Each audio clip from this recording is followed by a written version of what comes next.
Hey y'all, this is Kim with Creative Escapades. Just want to jump on real quick and show you a painting that I did for my son's girlfriend for Christmas.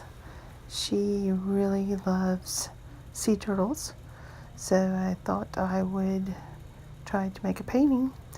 I did the water background first and let it cure, and then I did a dirty pour on a plastic sheet for the turtles, and then I cut them out and drew in all the details and then attached them to the painting, and then I did several coats of varnish to seal the whole thing,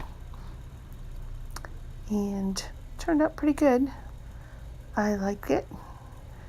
More importantly, she liked it, so all is good. So I'd like to invite you to subscribe to my channel. Click the bell and you'll receive notifications when I upload my next one.